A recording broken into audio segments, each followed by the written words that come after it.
بسم اللہ الرحمن الرحیم. میرا نام عرفان بلوچ ہے اور میں D I G south Karachi ہوں. جیسا کہ آپ کو پتہ ہے کہ کچھ ہی دنوں میں نیو ایئر آنے والا ہے اور اس موقع پہ کافی نوجوان جو ہیں اور کافی حضرات جو ہیں وہ فائرنگ کرتے ہیں، ایریل فائرنگ کرتے ہیں، لیکن اس کے نتیجے میں کافی لوگ زخمی بھی ہوتے ہیں اور کافی لوگوں کی اموات بھی اس میں ہو جاتی ہے. تو یہاں پہ میں یہ بات سب کو بتانا چاہ رہا ہوں کہ جو بھی اس طرح کی کارروائی کرے گا ہم اس کے خلاف سخت کارروائی کریں گے. 324 اقدام قتل، اور اگر کسی کی ڈیتھ ہوتی ہے خدا نخواستہ تو ہم اس کے خلاف قتل کا مقدمہ بھی درج کریں گے.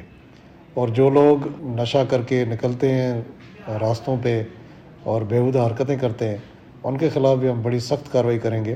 اور میں پولیس کو بھی میں نے انسٹرکشنز دی ہیں کہ اس طرح کے واقعات میں جو بھی لوگ انوالو ہوں گے ہم ان کے خلاف سخت کارروائی کریں گے. ہماری کوشش ہوگی کہ نئے سال کو ہم پرامن طریقے سے اس کو منائیں، لیکن یہ نہیں کہ ہم کسی کو بھی اجازت نہیں دیں گے کہ وہ قانون اپنے ہاتھ میں لے، فائرنگ کرے اور لوگوں کو زخمی کرے یا لوگوں کی اموات اس میں ہو. Thank you very much.